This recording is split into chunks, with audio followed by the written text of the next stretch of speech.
continuar a fazer questões? Vamos lá, que tem questões aqui muito interessantes para a sua preparação, né? Você vai anotando, vê que a gente vai discutindo todas as opções, para você ir ampliando os seus conhecimentos. Então, nos interessa muito a resposta certa, porque é lógico que na ideia do concurso a resposta certa é essencial. Mas nos interessa estudar as outras opções, né? Aquelas que vão fazendo com que a gente pense e amplie nosso conhecimento. Então, vamos lá? Próxima questão. Relacione a esfera governamental às respectivas atribuições. Vocês sabem que, de acordo com a lei, cada etapa, cada esfera administrativa, cada ente federativo tem responsabilidades em relação à educação. Vamos lá. Então, a gente tem a União, os estados e os municípios. E as opções estão aqui embaixo, ok? Então, vamos lá. Quem é que elabora e executa políticas educacionais em consonância com os planos nacionais de educação, integrando e coordenando a ação dos municípios? Dos municípios. Quem é que oferece educação infantil em creches e pré-escolas e com prioridade o ensino fundamental? E quem é que realiza o processo nacional de avaliação do rendimento escolar, objetivando a definição de prioridades na melhoria da qualidade de ensino? Gente, essa é fácil, né? Então vamos lá. Os estados são quem elabora as políticas educacionais em consonância com os planos nacionais, integrando dos municípios. Então a gente ficou, o estado ficou no meio do sanduíche, né? Então aqui, ó, tem a União, os estados e os municípios, não é isso? Então, aqui, só pode ser o quê? Os estados. Vou botar aqui do lado, que está muito pequenininho. Quem é que oferece a educação infantil? A educação infantil é uma responsabilidade única e exclusiva dos municípios, em regime de colaboração. Então, ele tem essa responsabilidade da educação infantil e também com o ensino fundamental, só que com o ensino fundamental compartilhada, né? Mas é claro que o ensino fundamental ganha esse caráter de prioridade de acordo com a lei. Então, só pode ser quem? Os municípios. Vamos lá? Realiza processo nacional de avaliação do rendimento escolar, objetivando a definição de prioridades e a melhoria na qualidade de ensino. Se é processo nacional, quem é que faz isso? A União. Então, qual é a nossa resposta? Vamos lá? 2, 3, 1. Ok? Olha o que eu vou mostrar para vocês. Nessa prova, o gabarito é esse aqui. 2, 1, 3. Está errado. Presta atenção. Esse gabarito aqui, que é o oficial, está errado. Estou trazendo para vocês para mostrar que às vezes as provas têm erros. O gabarito sai errado e aí aquele todo o processo você tem que entrar com recurso para justificar.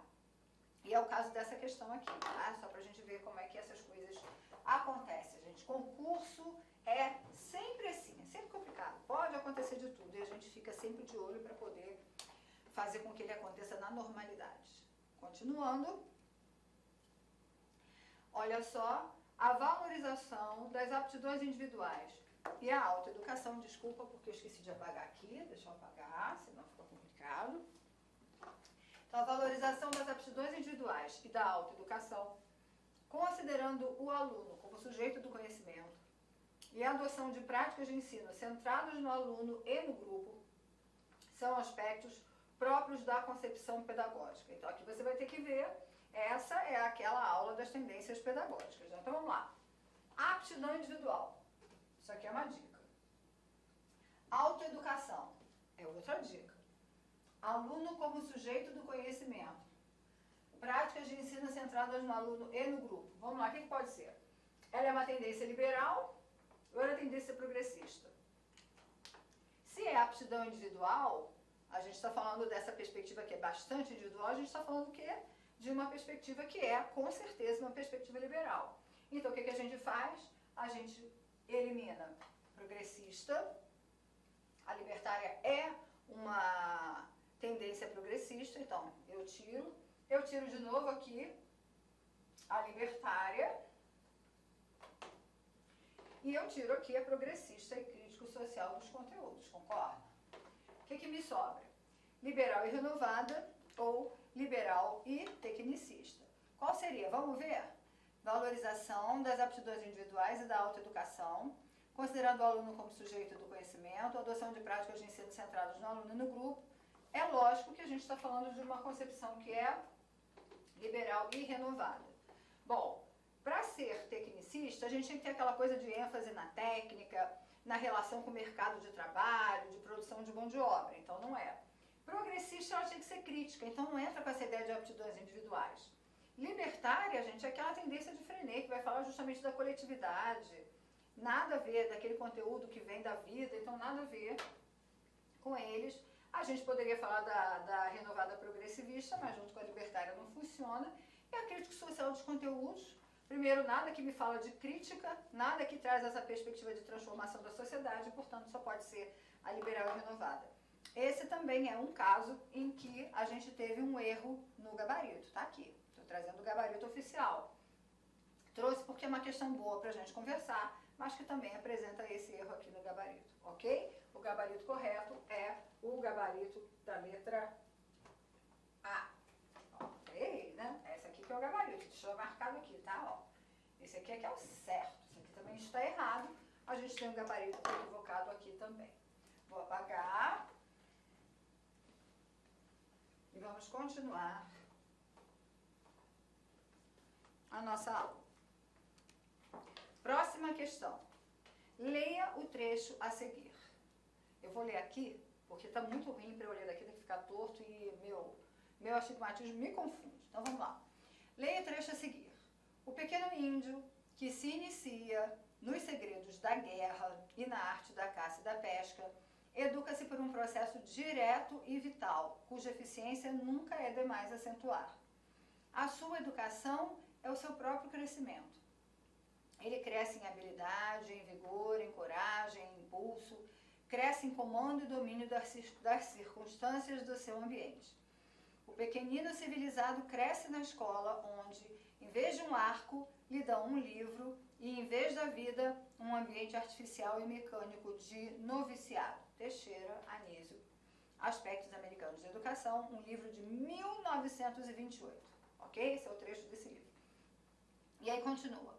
Com base no texto, a respeito das tendências pedagógicas contemporâneas, analise as afirmativas a seguir. Primeira alternativa.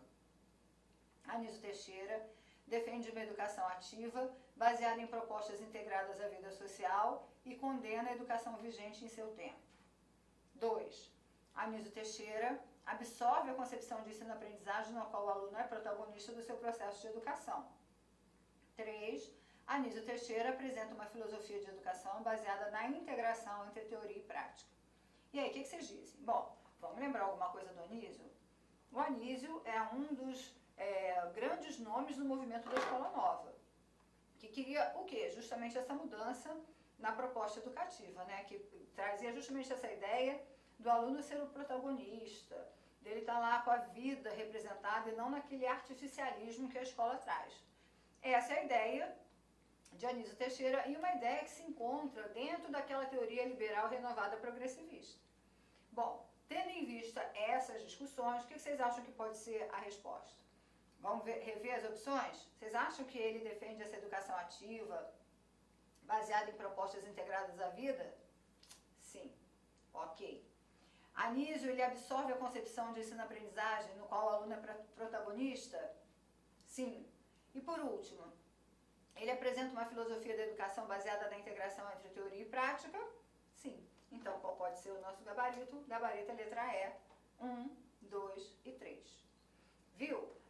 Pegaram um trecho do livro do Anísio Teixeira e colocaram aqui para você interpretar.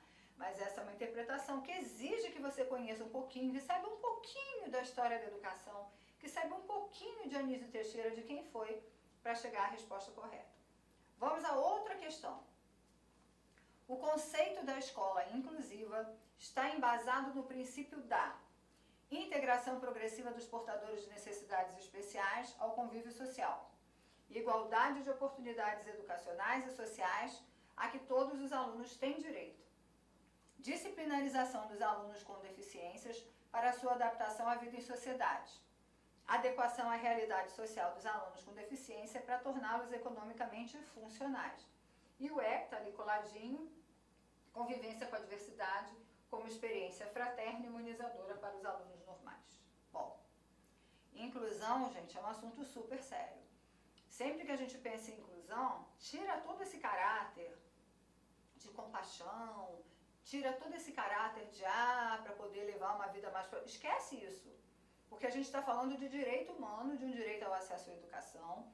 Nós estamos falando de um direito de cada pessoa. Todas as questões relativas às deficiências, transtornos globais de desenvolvimento, altas habilidades ou superdotação, elas são diferenças que marcam os seres humanos.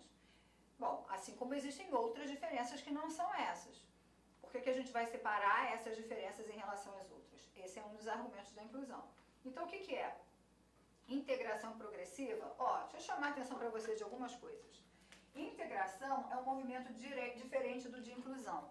O de integração é quando você coloca aquele garoto na sala, ele está lá no mesmo espaço que os outros, mas ele continua, na realidade, apartado. Ele não participa das atividades, ele fica lá só para dizer que ele está. Então, não é integração.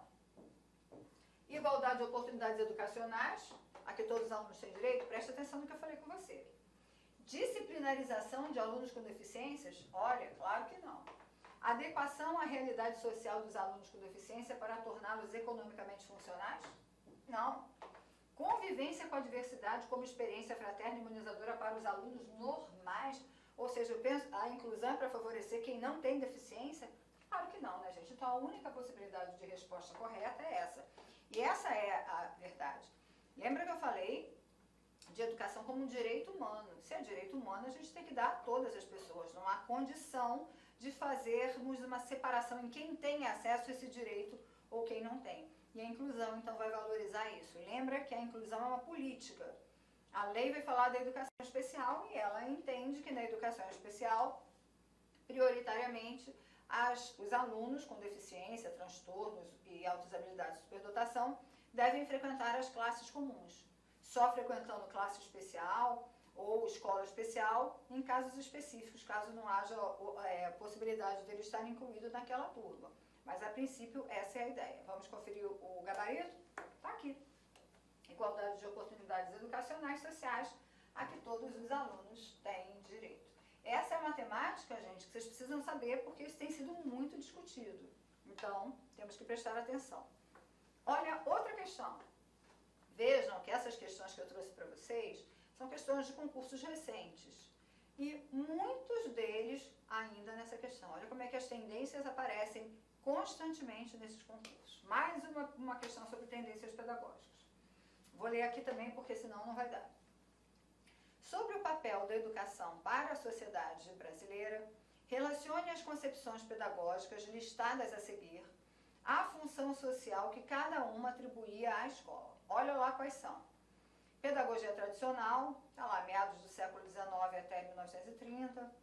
Pedagogia nova, de 1930 a mais ou menos 1970. Pedagogia tecnicista, de 70 a 80. Pedagogia histórico-crítica, dos anos 80 em diante. Então, lá, essas são as tendências que a gente está falando. Nós vamos chamando de pedagogia, pedagogia, pedagogia. Mas a gente sabe que essa é uma questão que está falando dessas tendências pedagógicas. Então, a gente vai ter que articular com as opções. Vamos lá. Primeiro parênteses. Instrumento de correção da marginalidade e da adaptação dos indivíduos às normas sociais, mas respeitando a individualidade e incentivando a aceitação mútua. O que você acha que é? Pedagogia tradicional, nova, tecnicista ou histórico-crítica? Vai anotando aí do lado que depois a gente vai ver. Meio para discutir os conteúdos culturais historicamente atribuídos ao currículo, inclusive substituindo os conteúdos formais por conteúdos reais, dinâmicos e concretos. Qual seria? Dispositivo para formar, dispositivo para formar indivíduos eficientes, capazes de contribuir para o aumento da produtividade da sociedade, investindo em escolas técnicas. E, por último, antídoto à ignorância para todos, difundindo a instrução e transmitindo de forma sistematizada e gradual conhecimentos acumulados pela humanidade. O que vocês acham que é? Qual vai ser? Pensaram? Vamos lá. Vou passar aqui para o gabarito e a gente vai discutir. O gabarito é o gabarito da letra C. Então, a gente tem as opções aqui. Vamos lá. Primeira parte, instrumento de correção da marginalidade e e de adaptação dos indivíduos às normas sociais, respeitando as individualidades e incentivando a aceitação mútua. Talvez essa seja a opção mais difícil para a gente pensar, e talvez você tenha ficado na dúvida entre a pedagogia tradicional e a pedagogia nova. E se for esse o caso, você para e deixa para resolver no final. Vamos primeiro encaixando aquilo que é mais fácil. Meio para discutir conteúdos culturais e historicamente atribuídos ao currículo. Ó, já está dizendo para mim que é o quê? Pedagogia histórico-crítica. Concorda? Então tá aqui. Então aqui é 4. Tá vendo aqui, ó? 4. Dispositivo para formar indivíduos eficientes, capazes de contribuir para o aumento da produtividade, ó. Produtividade, eficiência, eficácia. Escola técnica, a gente está falando de quê? Pedagogia tecnicista. Então aqui a gente tem o 3. Bom, então a gente está na dúvida desse e do último. Vamos ver se alguma coisa nos ajuda. Antídoto à ignorância para todos, difundindo a instrução e transmitindo de forma sistematizada e gradual conhecimentos acumulados pela humanidade. Quando eu falo antídoto à ignorância, para todos, difundindo instrução e transmitindo de forma sistematizada, a gente está falando de uma perspectiva que só pode ser o quê? Da pedagogia tradicional. Portanto, aqui a gente tem a pedagogia nova. Deixa eu falar para vocês por que você pode ter estranhado essa coisa da pedagogia nova, instrumento de correção da marginalidade e essa questão das normas sociais. Lembra que era uma escola que ela imita a vida? Como ela traz essa perspectiva de imitação da vida, ela acaba trazendo essa ideia das normas sociais. Em relação às questões da marginalidade, especialmente a pedagogia não diretiva ou as pedagogias não diretivas, porque não direcionavam muito as atuações, não forçavam os alunos a fazerem nada, dependia muito da vontade deles, especialmente esse tipo de pedagogia, que é uma pedagogia renovada, chamava esse público para que eles aprendessem na coletividade ali, nesse processo de muito alto, eu mesmo, eu me olhando, eu participando, construir essa nova relação com a própria adaptação dos indivíduos, ok? Vamos lá, vou passar para a próxima pergunta, deixa eu só apagar, senão nem a gente entende a confusão que fica aqui no quadro. Sobre as diretrizes curriculares nacionais para a educação básica, analise as afirmativas a seguir e assinale V para verdadeira e F para falsa. Vamos lá. Então, diretrizes curriculares, vocês estão vendo que é um documento que também toda hora está na prova, né?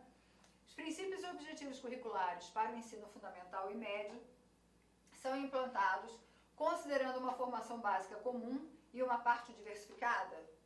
É ou não é? Essa aí. Educação especial é uma modalidade transversal a todas as etapas e modalidades e deve ser prevista no projeto político-pedagógico da unidade escolar? Sim ou não? E as escolas privadas e os sistemas de ensino devem cumprir a exigência mínima de 70% do que prevê a lei quanto à carga horária e a duração do ano letivo? É assim? Vamos lá, resposta. Já vou botar o gabarito. Olha só. Os princípios e objetivos para o ensino fundamental e médio são implantados considerando uma formação básica comum e parte diversificada. Verdadeiro. A gente tem essa formação básica comum, hoje, que está expressa na BNCC, mas que precisa ser complementada por uma parte diversificada. Essa afirmativa poderia incluir, inclusive, a educação infantil. Mas, nesse concurso, eles falaram especificamente do ensino médio e do ensino fundamental. Olha sobre a educação especial. Educação especial é uma modalidade? Sim. Modalidade é um modo de oferecer alguma coisa. E ela é transversal a todas as etapas e outras modalidades. Sim. Ela atravessa todas as etapas, todos os níveis educacionais, ou seja, todo estudante que tenha deficiência, transtorno global de desenvolvimento, altas habilidades ou superdotação, em qualquer modo, em qualquer etapa de ensino, tem direito a acesso à educação especial. Deve ser prevista no projeto político-pedagógico da unidade escolar? Sim. O projeto precisa falar sobre essa situação. Então, aqui é também verdadeiro. Agora, a última. As escolas privadas e os sistemas de ensino devem cumprir a exigência mínima de 70% do que prevê a LDB quanto à carga horária e a duração do ano letivo? Não. As escolas privadas e os sistemas de ensino têm que cumprir a carga horária total. A carga horária total não é mínimo de 70%, não existe isso de mínimo de 70%.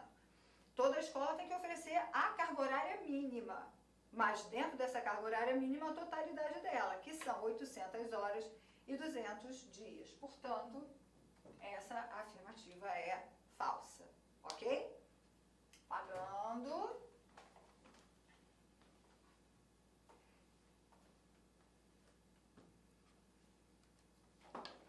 As opções a seguir apresentam contribuições das novas tecnologias da informação para a prática pedagógica, à exceção de uma, assinale. Bom, exceção, eu já quero aquilo que está errado, eu já quero aquilo que não faz parte, ok? Bom, minimizar a interrupção educacional em momentos de crise, conflito e desastre. Expandir a aprendizagem formal, tornando mais eficiente o controle de tarefas. Criar novas comunidades de estudantes, engajando pessoas com interesses vocacionais afins. Melhorar a aprendizagem dos estudantes com deficiências físicas, diminuindo as distâncias sociais. E extrapolar a sala de aula e levar a aprendizagem para ambientes que maximizam a compreensão. Bom, essa é uma questão que você tem que fazer com cuidado. Porque tem uma alternativa aqui que extrapola aquilo que se pensa em relação às novas tecnologias da informação para a prática pedagógica. A gente tem que aceitar que minimiza a interrupção educacional em momentos de crise, que foi o que aconteceu agora com a pandemia, então tá certo. Mas olha essa, expandir a aprendizagem formal, tornando mais eficiente o controle de tarefas. Então, o uso da tecnologia é para controlar tarefas? Claro que não, né, gente? Então, o gabarito é esse aqui, letra B, ok? Vamos lá. Próxima questão, que a gente ainda tem muitas. Sobre o projeto político-pedagógico da escola, assinale a alternativa correta. A. Confere identidade à instituição de ensino na medida em que divide os alunos de acordo com as suas capacidades físicas e cognitivas. Letra B. Decorre da participação coletiva da comunidade que conjuntamente elabora o marco legal independentemente dos poderes públicos. Letra C. Resulta da autonomia da comunidade interna e externa em planejar a identidade e a gestão da instituição de ensino, tendo em vista a base legal. Letra D. É concebido pelo corpo diretivo, que em casos excepcionais consulta os professores de modo a adaptar as diretrizes legais às realidades sociais, realidades locais, desculpa. Ou letra E. Relativiza os critérios qualitativos ao descentralizar a concepção e a gestão do ensino, tornando o mérito um assunto secundário na avaliação dos estudantes. E aí, gente, qual é a afirmativa aqui que está correta? Primeiro, vai falar da identidade da instituição, ok, mas divide os alunos de acordo com suas capacidades físicas e cognitivas? Claro que não. Nada na escola é pensado em dividir, porque a gente sabe que essa ideia de divisão, de turmas homogêneas, isso não existe, a gente não quer dividir, a gente quer justamente o contrário. Participação coletiva da comunidade que conjuntamente elabora o marco legal independente dos poderes públicos, pode ser? Independente dos poderes públicos? Vamos ver a outra. Resulta da autonomia da comunidade interna e externa em planejar a identidade e a gestão da instituição de ensino, tendo em vista a base legal?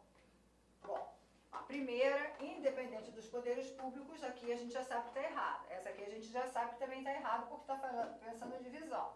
Essa é uma boa, né? Ó, autonomia da comunidade, interna e externa, planejando a identidade, planejando a gestão, tendo em vista a base legal. Esse aqui é o nosso gabarito. O que está errado na D? Concebido pelo corpo diretivo? Claro que não. É concebido por toda a comunidade escolar. E o que está errado na E? Relativiza os critérios qualitativos? Nada, claro que não. Não tem essa ideia de relativizar critérios qualitativos. Portanto, vou virar aqui para a gente checar o gabarito. O gabarito é letra C. Resulta da autonomia da comunidade interna e externa em planejar a identidade e a gestão da instituição de ensino, tendo em vista a base legal. Próxima pergunta. Ó, bem interessante também. Maria está... Gente, já está marcado aqui o gabarito, que horror! Vamos lá.